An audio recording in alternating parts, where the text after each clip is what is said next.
Hello, everyone. Good afternoon. Happy Sunday to everyone. Welcome to Police Off the Cuff. I'm your host, retired NYPD Sergeant Bill Cannon, a 27-year veteran of the NYPD. You know, folks, we're covering that horrible story from Augusta, Georgia, the University of Georgia campus, and that's the picture of Laken Riley, a nursing student, 22 years old. Who lost her life jogging during the day on campus. A targeted attack by an individual that the police did great work in identifying and arresting rather quickly, this individual. And I think it's really to say that it's upset the Georgia community would be it's upset the whole nation, really. I think it's become a national story.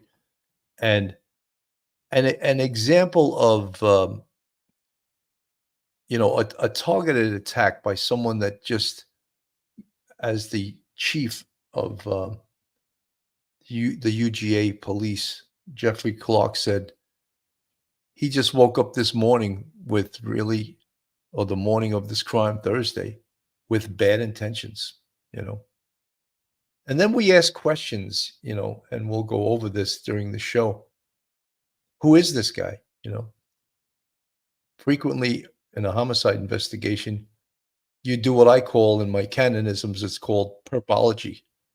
Find out who this guy is, study his background, see where he is, where he's been, what his criminal history is, what his habits are, his work, his relationships, all of those things. And I think a lot of those things haven't been answered yet to our, at least to our satisfaction. And we just think about, and all of us who are parents, thinking about a 22-year-old girl, nursing student, did everything right in her life, honor student, had an amazing future ahead of her. There's some better pictures of her. Former cross-country runner in high school, and that's, I guess, where the running came in. And it's hard to understand, why did this young lady lose her life? And we can't fathom that, And then, of course, it takes on an air of politicization, and we'll talk about that later also. But at first, I just want to also bring just to the family of Laken Riley, our prayers, our hopes, and our condolences to them. I don't think anything could console you at a time like this if you're a parent losing a daughter in this manner. 16 years old, 22 years old. Just an incredible thing that occurred. So we're going to talk about the case. We're going to talk about the police work involved, how they were able to make such a quick arrest. And I salute the University of Georgia Police and all of the law enforcement agencies that partner up when these horrible things happen, and they do outstanding work, and they do it very, very quickly. And we as citizens have to appreciate that. There's a Latin phrase on the NYPD, if you're in the Honor Legion, and I think less than 10% of the NYPD is in the Honor Legion, but it's fidelis ad mortem. And what it stands for you Latin students, is faithful until death. And I think that describes police work, faithful until death. It's sort of like the Marine Corps that uses semper fidelis, which translated means always faithful. So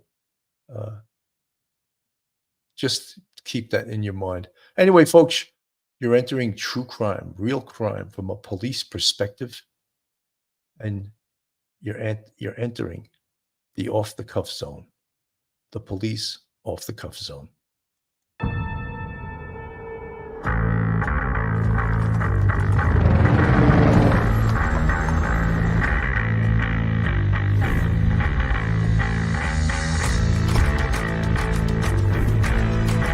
there has to be some common sense. Yes, sir. They have the car stop in 10th and Ranch by Glider. We still don't know who pulled the trigger.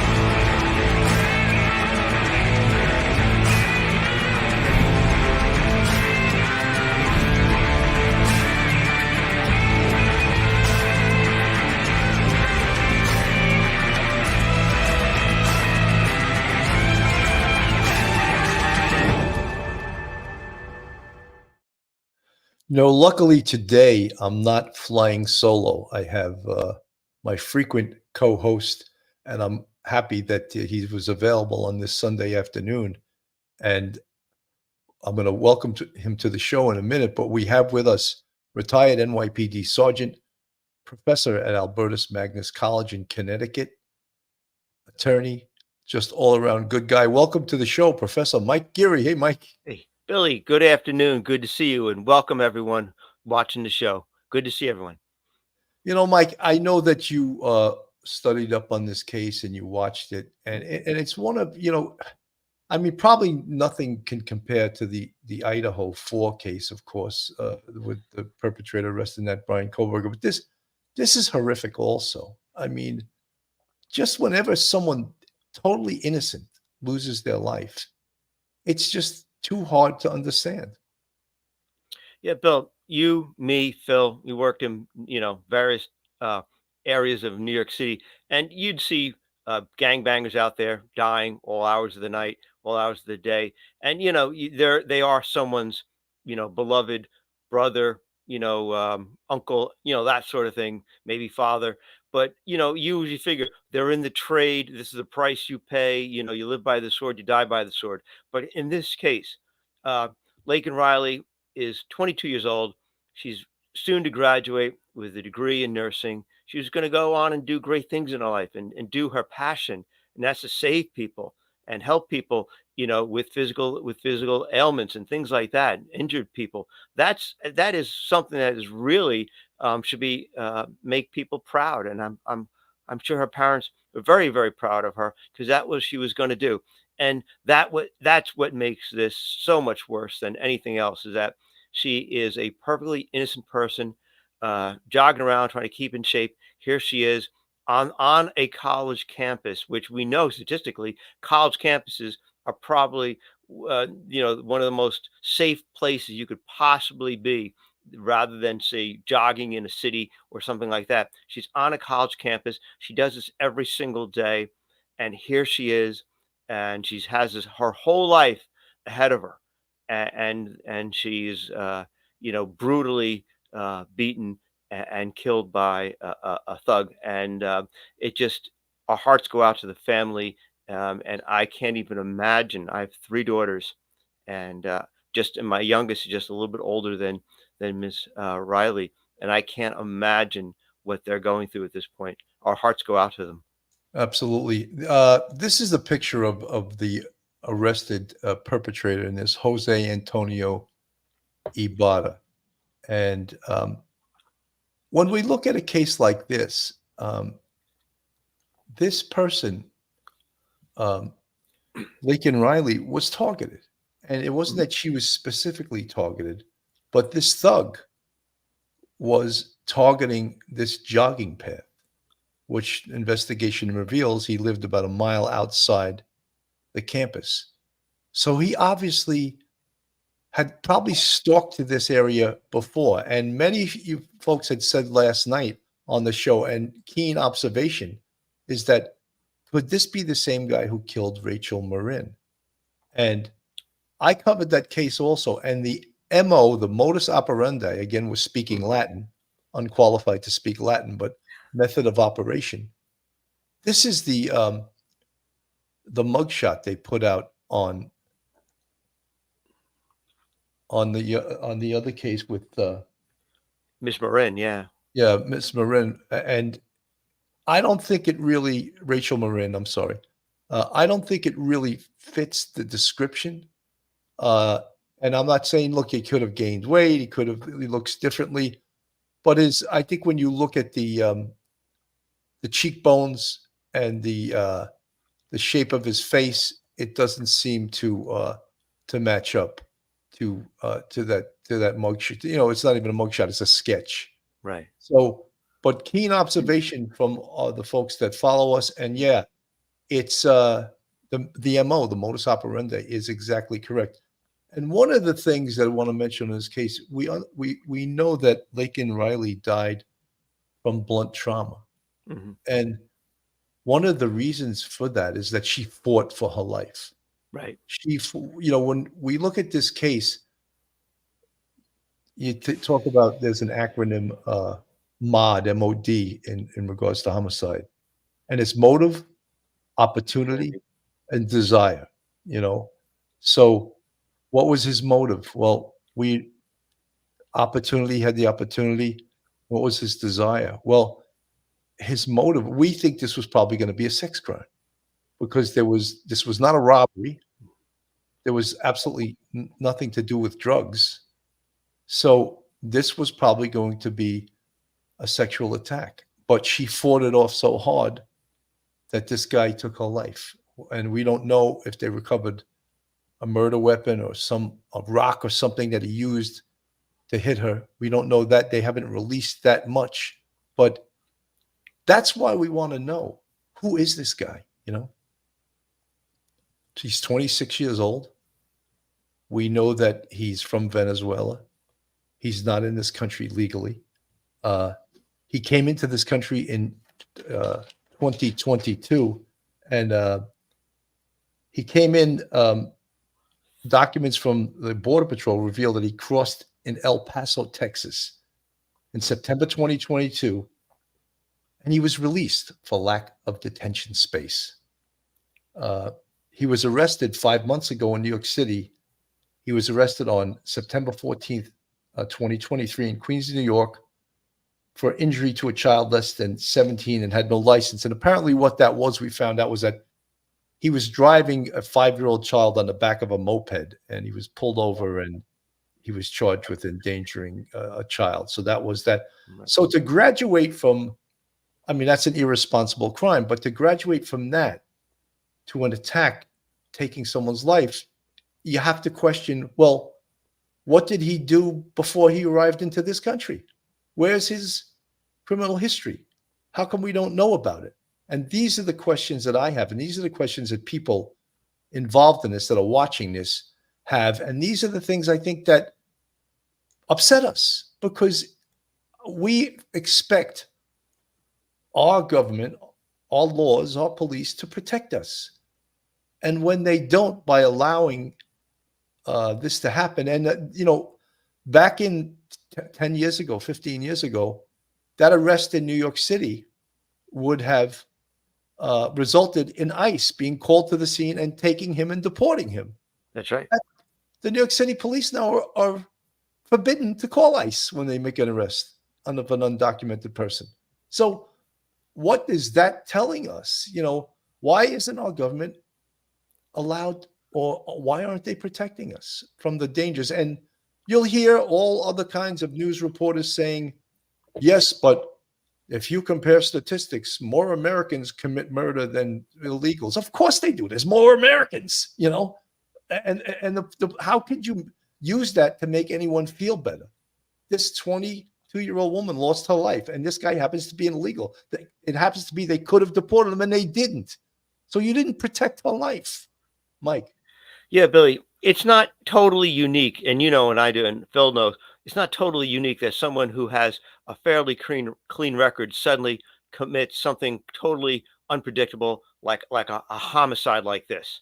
But it does happen. It does happen where people may have very little to do with the law, and then they plan a homicide for, during a divorce, a breakup, with a spouse or a boyfriend, girlfriend kind of thing. Yeah, there are some of those tragedies, and they do happen. But I'd bet at my paycheck that in Venezuela, there is something that he's running away from. Maybe the authorities down there. This is a sex crime. This is an attempted sex crime. This guy was going to rape this girl, and she fought back so hard that he actually had to beat her to death. She fought with everything that she had, and she gave as good as she got. And I hope she injured this guy. But I'm thinking, and I bet my paycheck, that he has some sort of criminal record dealing with some sort of sexual deviancy in Venezuela, because sex crimes are very different from other crimes. Because you may commit a crime over greed, envy, anger, things like that, but a sex crime is very, very different than all those other types of crimes, robberies and burglaries and things like that. You just don't start committing sex crimes at age 26. I doubt it. I think he's got a long rap sheet back in Venezuela. I hope we find out about that. And if so, I want to find out about it. I want to know about it. If not, I would be surprised, because I think he is a rapist from Venezuela. And I think he's probably committed more than what we know in terms of crimes while he's been here in America for the past, like, say, 18, 19 months. Mike, I happen to agree with you. And that's what's disturbing, because Yeah. we as American citizens are supposed to be protected by things like this from our government. And if they sweep it under the rug, Right. and, you hear people say that we are a nation of laws. Yeah. How about we enforce them, Because if you don't enforce the laws, what good is it to be a nation of laws? I want to play this video from the campus. The University of Georgia, where tonight a suspect is now facing charges in the murder of a nursing student killed on campus. These are new photos tonight of 22-year-old student Laken Riley. Police found her body yesterday behind Lake Herrick, not far from the school's intramural fields. Authorities say Laken's friend called police after she went for a run but never returned home. Right now, 26-year-old Jose Antonio Ibarra is in custody, charged with Laken's murder. Police say he also faces aggravated assault, battery, false imprisonment, and kidnapping charges, along with hindering a 911 call and concealing a death. We want to get you straight out to 11 Alive's Cody Alcorn live tonight from Athens. Cody, you say police are still searching that suspect's apartment as we speak. Well, folks, obviously this is a little time. It's behind a little bit, but this is giving great information on what the police have done. People have asked what was preventing a 911 call. I don't know the answer to that. I would imagine the victim tried to maybe use a phone and call, and maybe he tossed it or broke the phone. I don't know. The police have not released that. Hopefully we'll find out more information, but you see some extremely robust charges there, charges that can result in him getting the death penalty in Georgia. Oh, yeah. That's right, Jennifer. Take a look behind me right now. You can see UGA police, the GBI, and Athens Clark police are still here on this scene, going through the suspect's apartment. As to what they have found so far, the police chief not telling us, keeping tight-lipped on the investigation.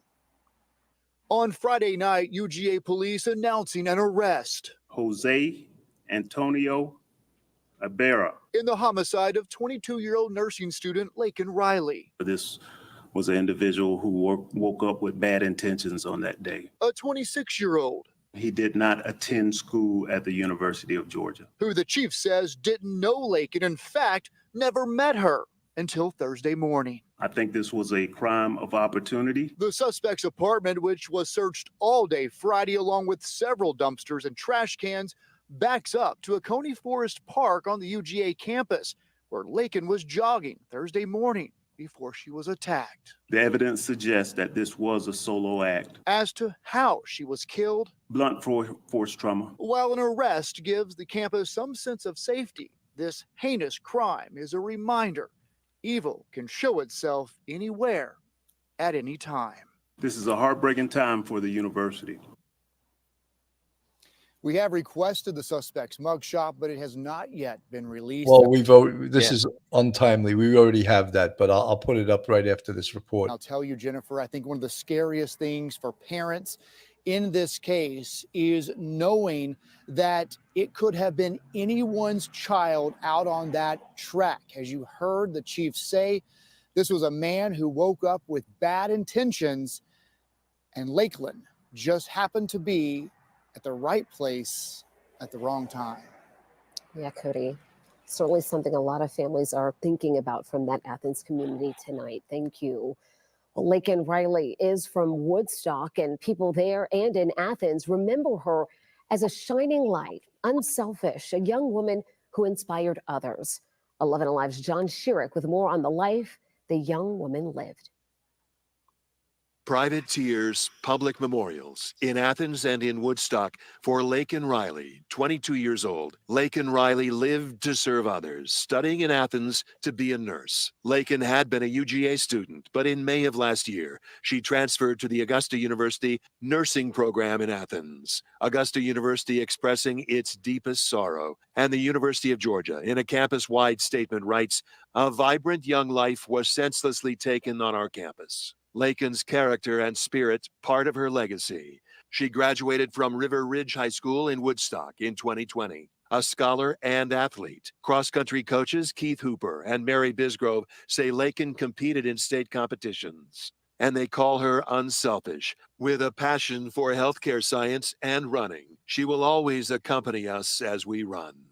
Cherokee County School Superintendent Dr. Brian Hightower says, "Our community and our world lost a shining light.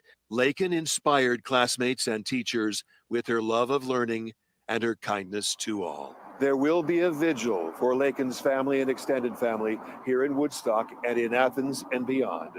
It will be at the University of Georgia Tate Center Monday afternoon at 3. In Woodstock, John Sherrick, 11 Live News. You know, Mike, again, when you hear about this young lady, Laken Riley, it absolutely breaks your heart. But I also want to address the other part of this. It's like, I'm not against immigration. I'm totally for immigration. However, I'm against open borders. You can't just let people pour into our country without checking them out, without them having some kind of waiting period to see who they are, to see, why they're coming here and if they're qualified to come here. That's what the law is supposed to be. And it hasn't been happening. And it's been a disaster throughout this country. And this just sort of underlines it. And of course, people could point out and say, "See, an illegal killed this guy." Well, right. But and as some news reporters will point out, is that, citizens, of course, commit more crimes than illegals because there's way more citizens than illegals. However, if the person didn't get in or was deported when they committed the crime, this wouldn't have happened. And that happens to be a fact. Bill, we are a nation of immigrants. We've always have been a nation of immigrants, even before we were really a nation.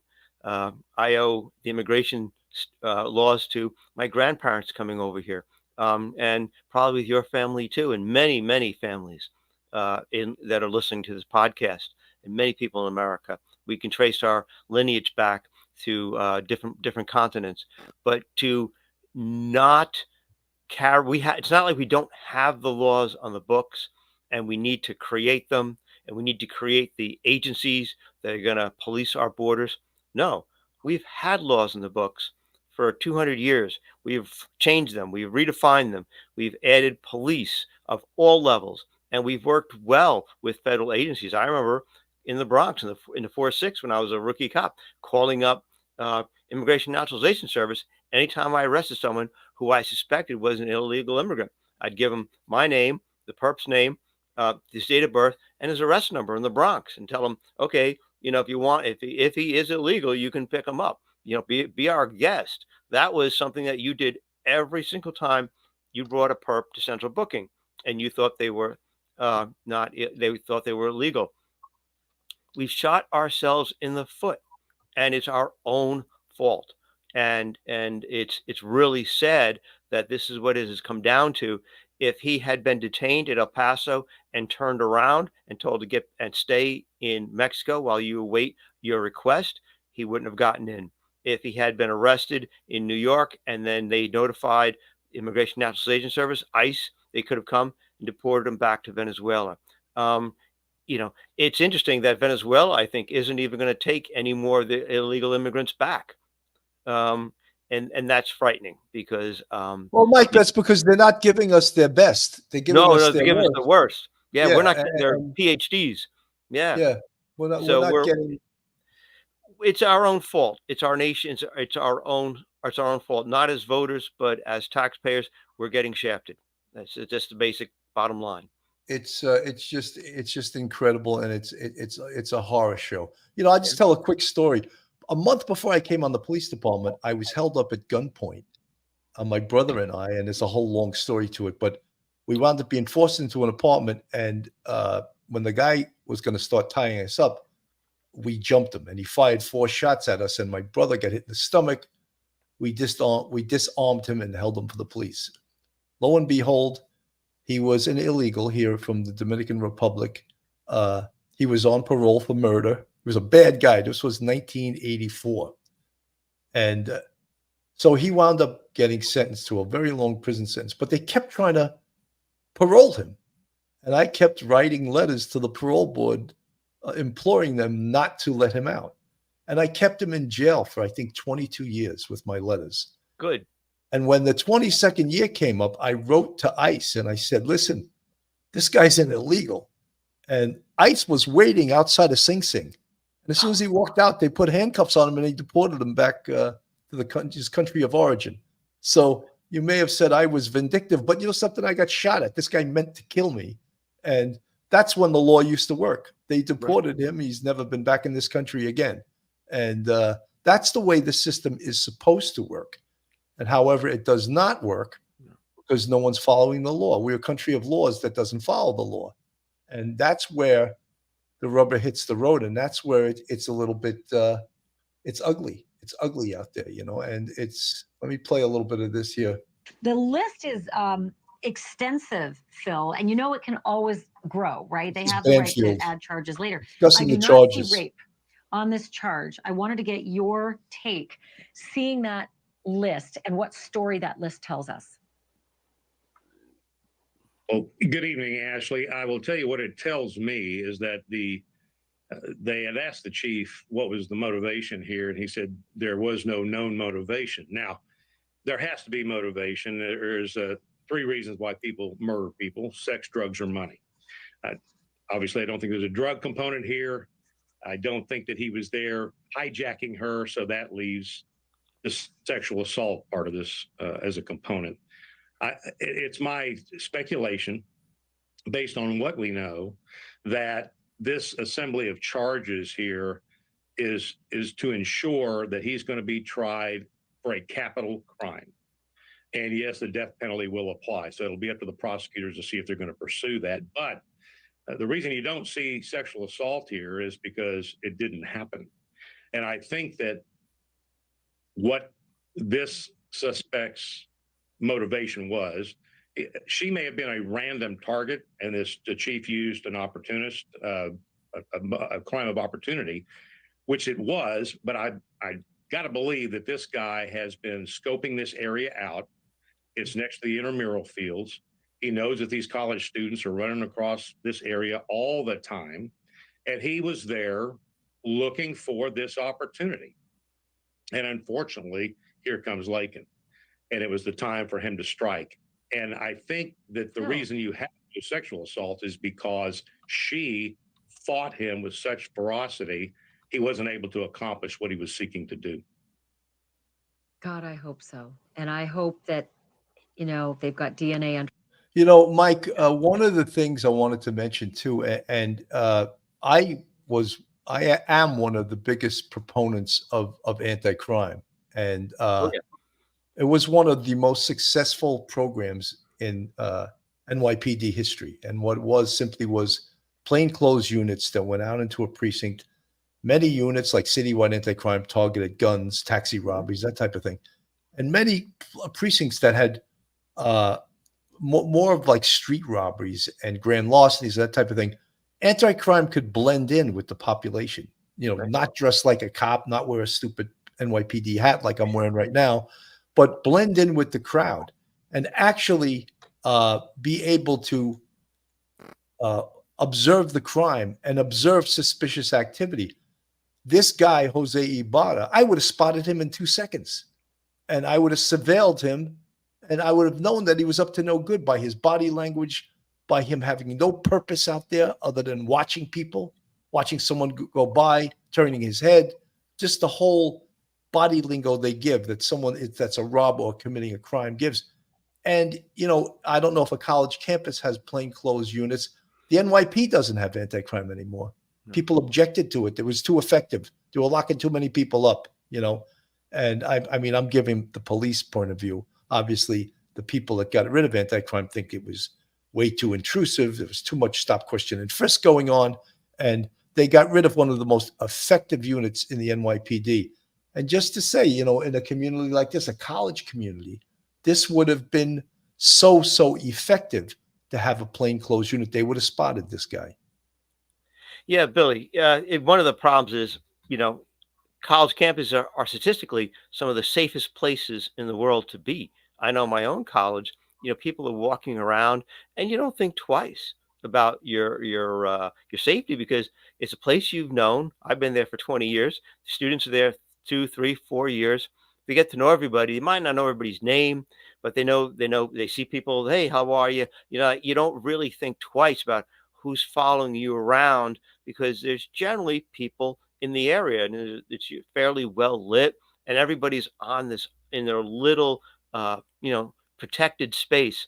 And so it would have been terrific if, thinking about it ahead of time, if they did have occasionally someone, some security in a jogging suit just happen to just jog by some of the quietest, loneliest areas because where the lake was and the running path was, it was off to the back or something like that. It was still part of the campus, but it wasn't like in the middle. It probably wasn't that well lit, but the students and everyone there, they were perfectly fine with it because they're used to it. It's just like you see students running, walking. You see even people from outside the community walking their dog or walking around, older people. Everybody's got this feeling like we are perfectly 100% safe here. So unfortunately, their guard was down because of the lack of any kind of real crime, violent crime taking place on that campus. But if there had been, or hopefully there will be more people with more cameras and maybe some better lighting, things like that. But yeah, we wish now that they had it, but we can understand why they didn't. It was just such a great place to be, such a safe place to be. Mike, as you look at his mugshot on the screen, could he be a student? Absolutely. Absolutely. He Sure. could blend in as a student. You know what separates him from that? His body language, his actions, what he was Right. doing by that jogging path. Was he carrying a backpack with books in it? Or, Yeah, was he was it walking somewhere? right? Was he going somewhere? Did he have a purpose? No, he was lurking. He was Right. seeking like an animal, watching for a victim to come by, a victim that he felt that he could take control over rather easily. So those are the things that good anti-crime cops are trained to observe and trained to act upon. And I'm not saying, look, that the University of Georgia is remiss for not having a plainclothes. No. I'm just saying that an effective deterrent to this is a plainclothes unit that can blend in this college community. It's just this whole case is just horrific, folks. This is Police Off the Cuff, real crime stories. If you like real crime, true crime from a police perspective, then you're in the right place. And if you're not subscribed to us, go on our YouTube, hit that subscribe button, give us a thumbs up, ring that bell, hit that like button, share us with your friends and your family. And if you want to contribute to us, we have a Patreon with 3 different levels, and we also have a YouTube channel memberships with, count them, 5 different levels. And we appreciate all our fans, our subscribers, our supporters, and they enable this channel to survive and to be what we are. I don't know what exactly we are, but we think we do a pretty good job. So, Mike, the family spoke out. I want to play a little bit of this. They addressed their sisters, that this is the sister of Laken Riley. Going to speak on here. Riley lived with her family in Woodstock. That is also where she went to high school. Fox 5's Angelique Proctor continues our team coverage from River Ridge High School in Woodstock with a closer look at Riley's life. Angelique. Good evening to you both. Laken Riley was described as a shining light. She was very close to her younger sister, who posted about their relationship today on social media. Laken Riley's younger sister, Lauren Phillips, shared an Instagram post of the two as Children Friday. It reads in part, "The best sister and my built-in best friend from the very first second. This isn't fair, and I will never understand it, but I know you are in heaven." Neighbors of the 22-year-old just can't fathom what happened either. We were heartbroken because we have a daughter that could very well be in that situation. Our heart goes out to the family. I just can't even imagine. Sanctuary neighbor Jill Harville says the death really hit home for her family. Her daughter works in Athens and contacted her about Laken's death Thursday. Think of the young ladies that you know there, and it makes me worried. I mean, I grew up, my mom always said you do everything in numbers, you never do anything by yourself. So, and that's what I've taught my daughter. I'm just heartbroken for the family. I can't even imagine what they're going through. Laken was a 2020 graduate of River Ridge High School, where she ran cross country and track. The Cherokee County Superintendent released a statement that says, in part, "Our community and our world lost a shining light." An outstanding scholar athlete, Laken inspired classmates and teachers with her love of learning and her kindness to all. Back in the neighborhood, Mrs. Harville is a UGA fan who has spent lots of weekends in Athens. You just never know. You have to leave it in God's hands. He loves them more than we do. We won't ever understand why things like this happen, but he has a plan, he has a purpose. And they've just got to cling to that. Now, the school district was closed today for winter break, but a spokesperson says when they reopen, they will provide counseling for anyone who needs it. We are live in Cherokee County. Angelique Proctor, Fox 5. So as you could see, she was sort of like a shining star in that neighborhood, a pillar of the neighborhood. Hard to explain, hard to, I guess, counsel students that are going to need counseling as to why this happened. And maybe if you think you're a student on that campus and you're thinking of yourself and your friends, fear as to why did this happen and can this happen again? What could have been done to prevent this? That's all the things that you always hear after these situations happen. But as you said, most college campuses are the safest places to be on this earth, but things can happen. Things can absolutely happen. And it did happen. The picture I'm showing on the screen right now, that's Jose Ibarra in, I think it's in 2023, obviously in Times Square. And then the picture to the right is him getting arrested. I believe that's on Friday. And of course, on top is Laken Riley. But, just the police response to this was nothing less than outstanding. It was an all hands on deck thing. There's obviously investigative protocols you follow. Most colleges have a robust video system, meaning there are cameras everywhere. So they somehow were able to track him where his entrance, his exit, and they had him very quickly after this horrific attack.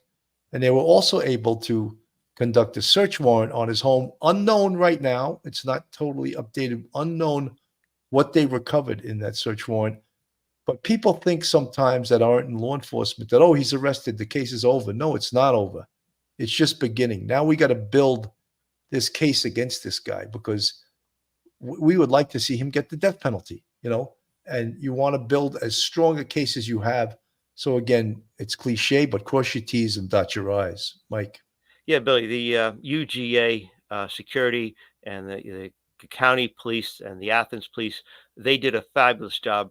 Thumbs up to them because they got the call. UGA security got the call about 11 something, maybe about noon, because Laken hadn't been back from her morning jog.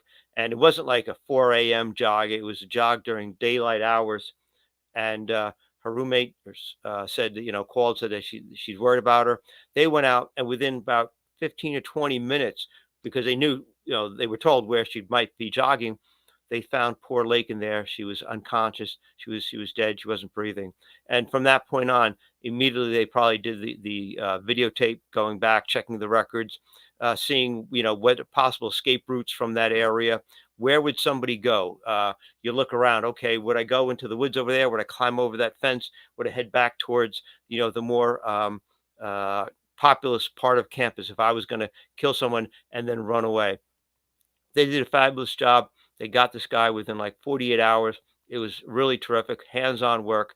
We've seen this before. When you have missing persons, and especially if there's a young person involved, um, you know, the police are very enthusiastic to do this. They'll do whatever they got to do this. There's nobody wants to go home thinking I haven't found this person yet. They did a great job.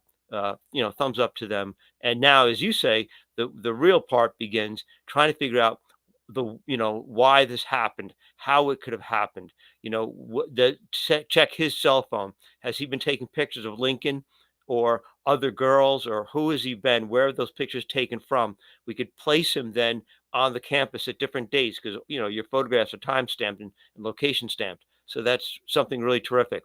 Has he communicated about girls on this campus, or with anyone else, or a girl in particular, or something like that?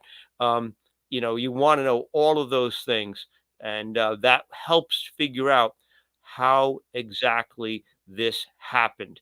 Was he there every day, just waiting for some girl to come by, when, even if it was daylight hours? Was there a time when classes were in session, and perhaps there'd be a lonely jogger jogging around, feeling that, okay, I'm going to jog for 45 minutes. It's early, it's late in the morning, but it's still daylight. It's not 11 o'clock at night, 4 a.m. You want to know all those things, like you say, cross your T's, dot your I's, so that when you go to court, you go present this before the grand jury. If you go to trial on this, you want to have, all loose ends tied up, so that every single thing about this case, and that you can present this to a jury, and that you can get a conviction. 100%, Mike. He was denied bond in court the other day. Let's play and hear this. Details about the man charged in the murder of UGA nursing student Laken Riley. Fox 5's Kim Leffler has been covering this story for days. Kim, you've confirmed that the suspect was in the country illegally. Good evening.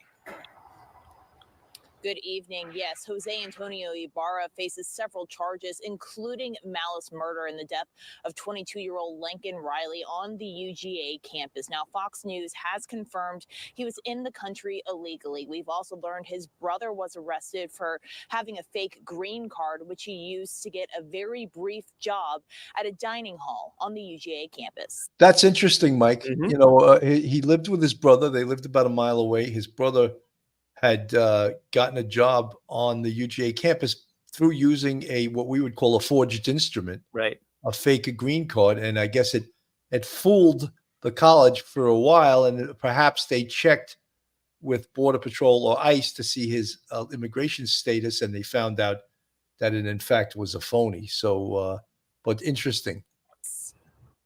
Yeah, that would give him the opportunity, perhaps living with his brother, to see the campus and to get familiar with the campus. If you're going to hunt down humans, you want to figure out the place, where's it? I hate to be crass, but you want to see where the target rich environment is, where you can get in and get out quickly. So that perhaps that time that the brother had that ability to be on campus, maybe Jose was also there with him on campus, during that time, and scoping out the location. Absolutely. This was his hearing, his arraignment, and obviously he got no bond. There was no consideration of that. A lot of these charges On Saturday, a judge denied bond for 26-year-old Jose Antonio Ibarra. He was arrested and booked into the Athens Clarke County Jail Friday night after his arrest in the death of 22-year-old Augusta University nursing student Laken Riley. He did not know her at all. I think this was a crime of opportunity where he saw an individual and bad things happen. Police found Riley's body near Lake Herrick Thursday after a friend called them concerned when she didn't return home from a run. Police say she died from blunt force trauma. Fox News confirmed Ibarra was in the country illegally, crossing into El Paso from Venezuela in September of 2022, and was released into the country via parole. The evidence suggests that this was a solo act. We took 3 or 4 people in custody. However, we're only going to arrest one in this case. Ibarra's brother, 29-year-old Diego Ibarra, was also arrested Friday for having a fake green card after Athens Clarke County police stopped him for matching the murder suspect's. Those neck tattoos that you see on his brother are concerning to me. Sometimes they are the sign of a gang sign tattoo, and I hope that they look into these things, because and of course all other tattoos on the person's body, whether they be on their hands, anything indicative of possible gang affiliation is very important to check out. Description. He's had several arrests since September of last year. UGA officials say Diego used that fake green card to get a job as a dishwasher at Bolton Dining Hall on UGA's campus on February 6. Officials say he failed to submit further documents to keep the job and was fired. They added he was never paid. Governor Brian Kemp sent a letter to President Joe Biden Saturday demanding answers, saying, quote, "The American people deserve to know who is illegally entering our country due to your administration's failure and what risks and challenges every state must face." Georgia Speaker of the House John Burns also released a statement Saturday saying, quote, "House leadership will be pressing for answers over the coming days as to why exactly the suspect and his brother continue to roam freely in the Athens area." Democratic State Senator Jason Estevez stressed this is a time to mourn. He took to X saying, quote, "Laken Riley's family deserves a space to grieve without being used for cheap political points." Now, UGA officials did stress there is no longer a threat to the community after news of this arrest. We do know Riley's sorority will be holding a vigil at 3 p.m. on Monday. That'll be at Tate Plaza in her honor. Live this evening. You know, Mike, I don't think that you can ignore the politics of this.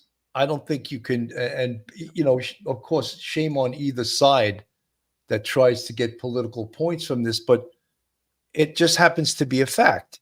That's part of the investigation. Is this person, who is he? Right. I talk about the purpology, studying the background. Who is he? Well, he's an illegal alien. He's not supposed to be here. That's part of the investigation.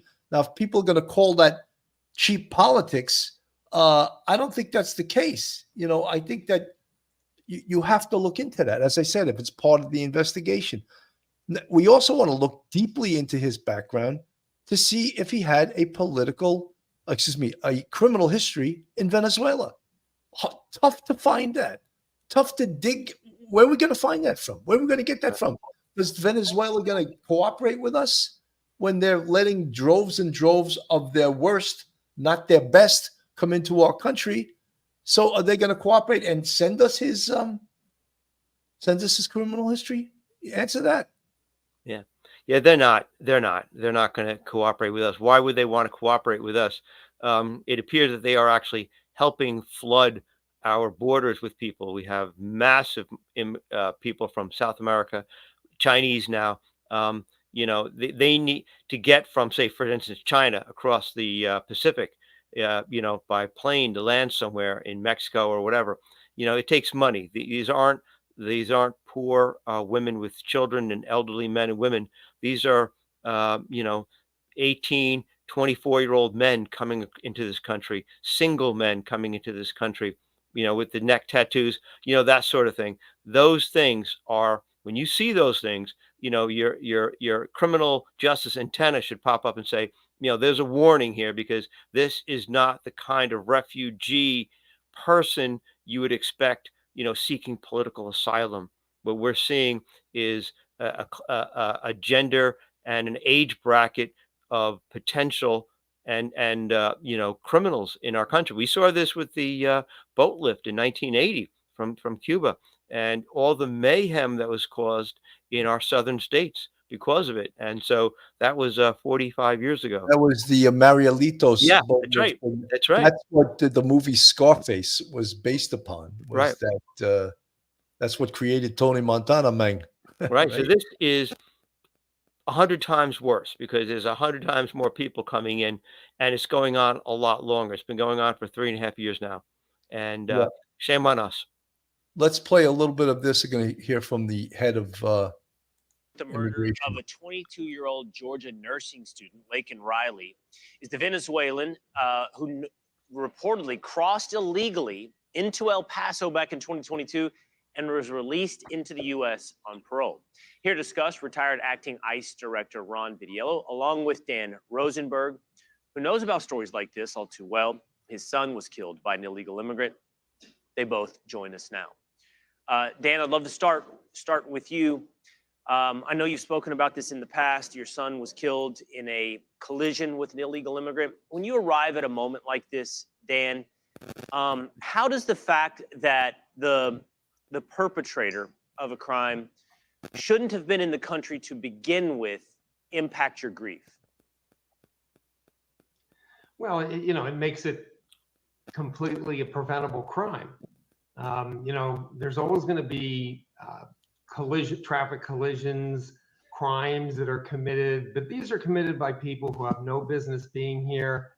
Had he not been here, and there was also opportunities to deport him, my son would be alive, and tens of thousands of other people would be too, and certainly, Laken Riley wouldn't be a news story today. I think that's put very well, a preventable crime.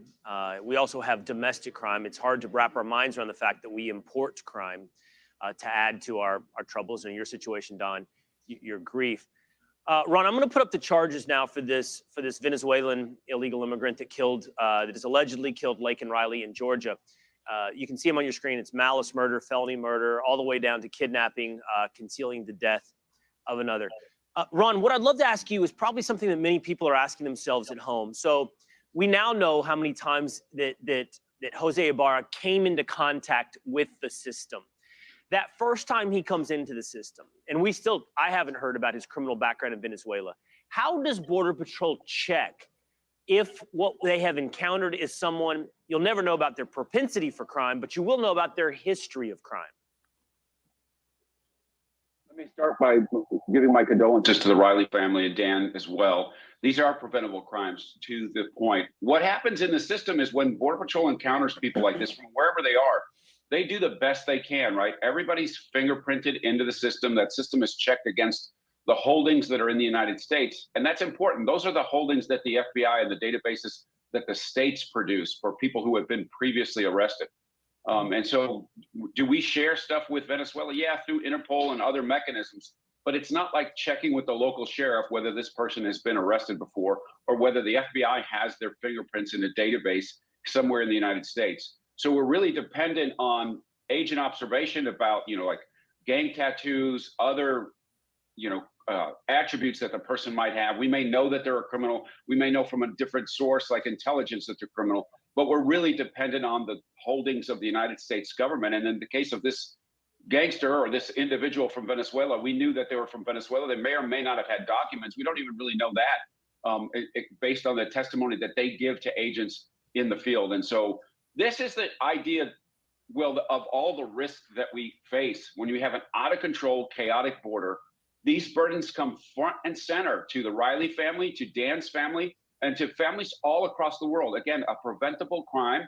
And we know that in the case of Venezuela, we let them sell oil on the international market without having a repatriation agreement during the most critical time when there were more people coming illegally from Venezuela than any other place in the world along our southwest border. Real quick as a follow-up, Ron, President Trump mentioned prisons, for example, in some place like the Congo being emptied. There's been suspicions that Maduro in Venezuela is emptying his prisons. From your experience, I know that we have the Cuban Mariel boat lift when Castro emptied the prisons in Cuba. Is that something that you experienced in border enforcement? Men who had clearly been spending time in prison being essentially imported to the United States? Yes, it's a constant threat inside the flow of when you have a chaotic border like this, that threat rises, not just at the border with the agents and the communities, but all across the country, because we know these people are sneaking in because they couldn't come in otherwise. So, we spoke about many of these things that they're talking about. And of course, when our government says that, oh, we're checking them, no, you're not checking them, because to check them, you have to have cooperation from their government, because they lived their whole life in their country. A country like Venezuela that's not friendly with the United States is not going to try to share something that's negative with one of their people that's trying to leave their country who is an undesirable. They're going to try to expedite that and tell you nothing about this person. So I can tell you from an investigator's perspective also, having someone's fingerprints, having someone's headshot or mugshot is so important in future investigations. Having someone's, pedigree information, phone calls made, families, where addresses that they lived. So many of those things are important to the continuing investigation, and you have none of that. So when some of our government officials are asked that and they say, oh, they're vetted, they're lying. They are absolutely lying to us. They are not vetted. And you just heard the former head of ICE tell you that. Of course they're not vetted, because the countries are not cooperating with these people that they want to get rid of. Yeah. They, the Venezuela and these countries, they don't want to help America vet these people. And in fact, as they're coming across the border, maybe a percentage of them, I don't know, are getting their fingerprints taken and mugshots taken. And maybe there's a sheet of 8.5 by 11 piece of paper with some information taken. But many more, probably a large majority, don't, because we don't have a place where we could put them like a temporary prison camp over on the side where we can actually put them for say 30, 60, 90 days while we get information from international cooperation from other countries to figure out whether or not these people are clear or not to actually be then allowed into our country on probation. And we don't have that. So we're just bringing them. They're flying them into, I've seen it here in Westchester. They fly them into Westchester County Airport, 3:00 in the morning, and they're dispersed. And, that's the sad part about it. And when they talk about parole, he was admitted on parole. That's a joke too. When he was admitted through El Paso, he got the pass to just go into the country. Nobody was going to know where he was going to be, who he was going to be with, what he was going to do. And when he was picked up in New York City, wouldn't that have been a violation of parole because he actually committed a crime? He should have been immediately been said, look, you violated parole. We're going to take you right back to El Paso and push you over the fence. But no, that didn't happen. You're right, Billy. You call it out. It's bullcrap, and everyone knows it. Yeah. Let's play a little bit of Cuomo, because I think Cuomo he acts like he's on board, but he pushes the Democratic narrative. I don't think he can help himself from being that CNN reporter that he used to be. No, the chief said he didn't know, but he says he does know for sure that he is not a U.S. citizen and that he believes he is from Venezuela. The charges he is facing include malice murder, felony murder, aggravated battery, aggravated assault, false imprisonment, hindering a 911 call, and concealing the death. They say that this young woman died of blunt force trauma, Chris. It was a brutal beating. She went out for a jog. She's a nursing student. She didn't come home. The roommate was worried, called the police. They went out and looked near the intramural fields here at the University of Georgia, and that's when they discovered her body. Brian, any indication on whether or not they believe this is a one-off or whether or not they have other unsolved homicides in the area or assaults? They said, yeah, right now they said no indication. Folks, the question Cuomo just asked, first of all, it takes a while to figure that out. All right. You look into similar cases in the area, but you don't find that out in days. It takes weeks, sometimes months to find it out.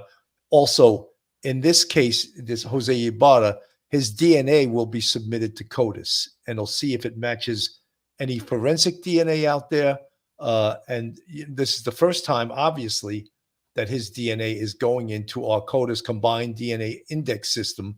So if he did commit any other crimes and they have the DNA from a crime scene, that's what forensic DNA is, it would be matched up. Many of you have suggested that this crime fits the MO of the Rachel Marin case, and you're right, it does. However, I don't think the description, there's a picture of Jose Ibarra, matches the mugshot of the perpetrator wanted for the Rachel Marin case, which they have DNA on it. So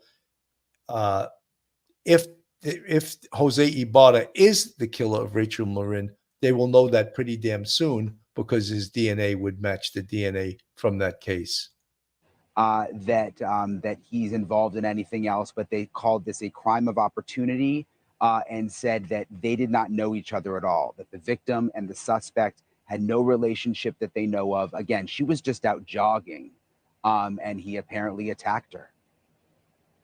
Not part of any organization or group or anything else. They believe that this is the guy. And how did it come up where he was from and what his legal status is? Yeah. Did you see the face he made when he said that? Like he's upset that they looked into his immigration status. The chief just said it, that he is not a U.S. citizen. He lived in an apartment building very, very close to near where Laken's body was found. I want to read you a little bit of this, Chris, because I found this really touching. Her family has posted a statement on a GoFundMe, and this really was a wonderful young woman. Laken, she was a class of 2025 nursing student here at the university. She was sweet. She was in Alpha Chi Omega when she was at the university. Compassionate soul whose life was sadly cut short. No words can express the pain and heartache that they feel. She was a wonderful friend, sister, daughter, touched the lives of everyone. Her infectious smile and contagious laugh lit up every room she entered. Not only did she have a kind-hearted spirit, but she excelled in academics. She was on the dean's list. She was a star cross-country runner. I mean, this young woman had everything ahead of her. Just crime of opportunity. I mean, she was just out on a jog in the same place. They keep saying crime of opportunity, but we don't know who this guy is. Right. He could be a career criminal from Venezuela. We have no idea who he is. And that's the danger of this. And when we just accept, and of course, news reporters want to have the information 10 seconds after a crime occurs. Guess what? It takes a while. It's going to take some research to find out who this guy is. All right. He's been in this country only 2 years, right? And he came in El Paso, Texas, and then he was in New York for a while. But so that's not his history. He's 26 years old. His history was in Venezuela. Let's wait till we find out who this guy is. He could be a bad, bad dude, and we don't know it yet. She goes running every single morning. By the way, it was broad daylight. I mean, this was, 9, 10 o'clock in the morning yesterday.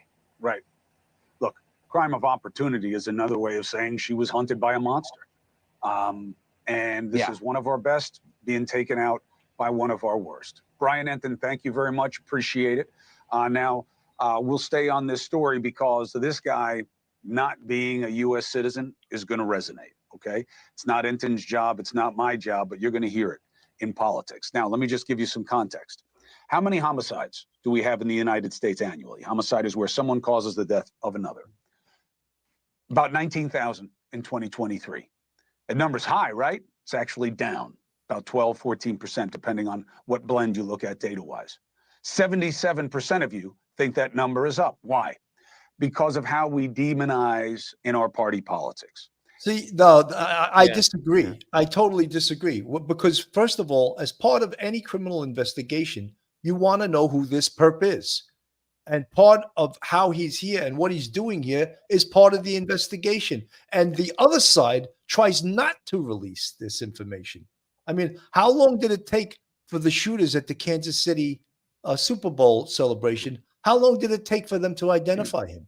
Or them, not even him, them. Why? Why did they do that? That's political. So he's claiming this is political. No, it's not political.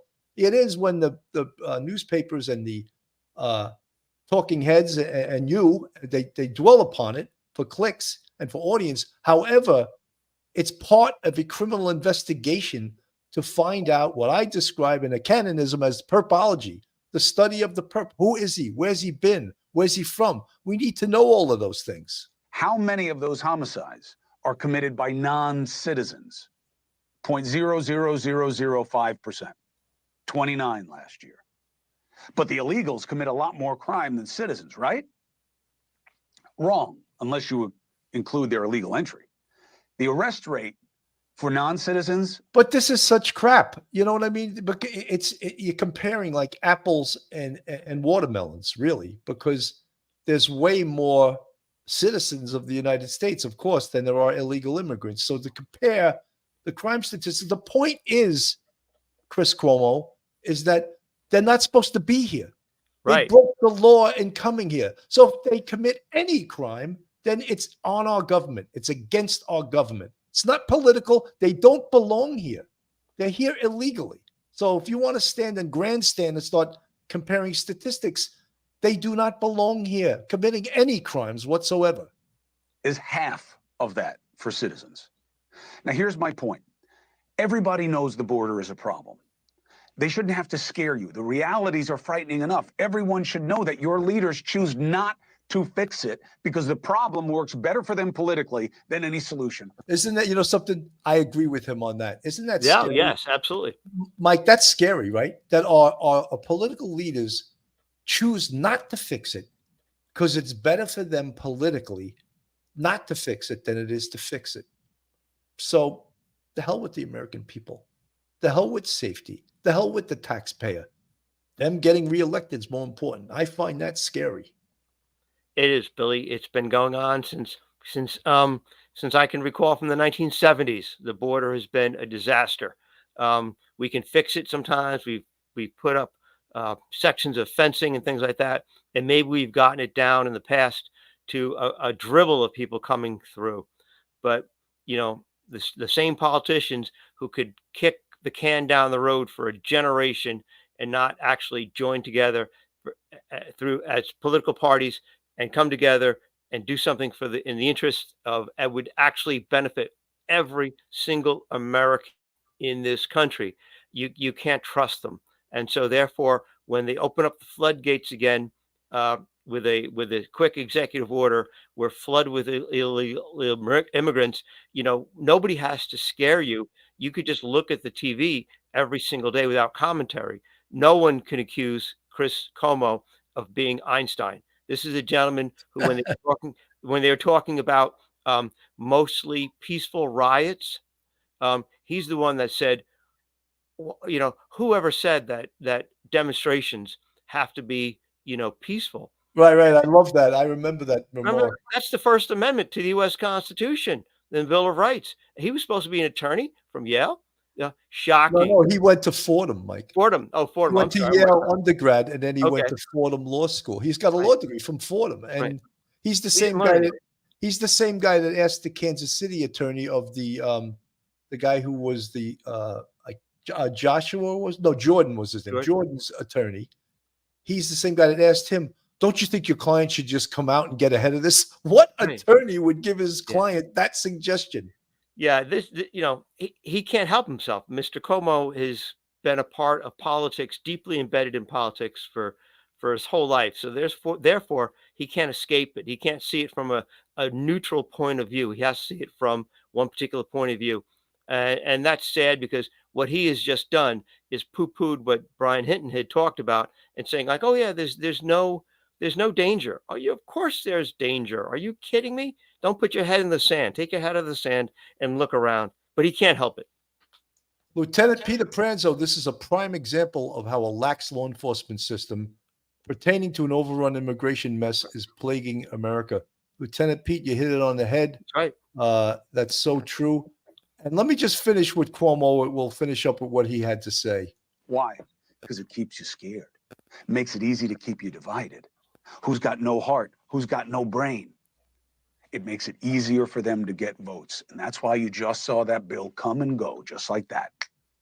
But the idea that illegals are driving murders and making us less safe, it's no more true now than it was when Katie Steinle's murder was abused for political advantage. The truth is enough. The border is broken. Bad things are going to happen when people come in unchecked and unregulated and unvetted. There's no reason to make it up into a boogeyman. The reality and the truth is enough for you to demand action.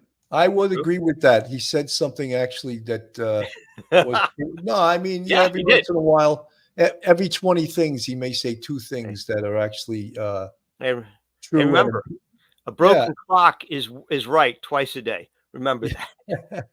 That's true. But I mean, yeah, he's right there, and this Yeah. is such a sort of combustible issue, Sure. and it really shouldn't be. It really shouldn't be this explosive issue. It should be. I mean, right now, the laws on the books are, they're the laws, and Right. yet I don't know how many actual sanctuary cities, sanctuary states there are in this country, but there's quite a few, and that goes against current law.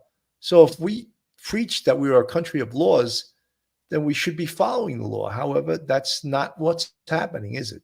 No. No. There are people who are political leaders. I won't mention their name.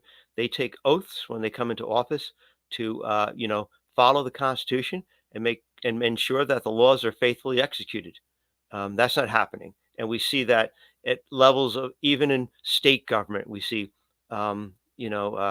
establishing sanctuary cities, city government establishing safe zones, and American citizens and poor Black, white, Hispanic American citizens who need help aren't getting it because they're being substituted.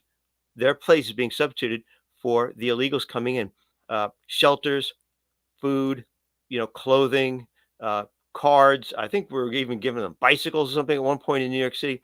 It's just an amazing cornucopia of nonsense for people who actually aren't even supposed to be there when it's actually supposed to be for our poor citizens who are being substituted with the substitutions are the illegals. It's very scary. It's happening county level, city level, state level, and even at the federal level. Absolutely. Folks, if you're looking for a great attorney in the New York metropolitan area, then Joe Murray is your man. Joe's a retired NYPD police officer who's a fantastic defense attorney. You can reach Joe at 718-514-3855. Email him at joe@jmurray-law.com. Go on his website, jmurray-law.com. Not only is Joe a fantastic defense attorney, but a huge supporter of the Police Off the Cuff podcast. There's a little picture of Joe up on the screen, and he's been supporting this show for quite a number of years. In fact, we used to have him on as a guest quite often, but all of a sudden he got shy and he doesn't appear on the show anymore. So we miss him, and we still invite him, but maybe because of this commercial, he's so busy. He's getting so many clients from us. So, Mike, that's this is the most tragic, one of the most tragic cases we've seen in a very long time. Again, we don't want to lose fact that this is all about Laken Riley, a shining star, a nursing student, 22 years old. We say prayers. We feel for her family, her friends, the university, everyone in that town that knows her. It's just a horrific crime. And I'll pull up that's a great 4 pictures of a tribute to her life, to see the bright shining star in which she is in those 4 photos. It's just great cross country runner. She had a lot of things to offer this world, and it snuffed out at the age of 22. Mike, your final thoughts. Just to thank everyone for tuning in and listening to the podcast today, and also to just remember, to hold on to your children, give them a hug, never ever take for granted that they know you love them. Remind them every day, life is precious, and your life can change in an instant. And so we should always remember that and be grateful for the time we have with our friends and family. It's very, very precious. Very well said, Mike. I really appreciate those remarks. And folks, if you don't think of it, say a prayer for Laken Riley's family, for her, and for the university community, University of Georgia. This is Police Off the Cuff, Real Crime Stories. Thank you so much for tuning in today. Have a great rest of your Sunday.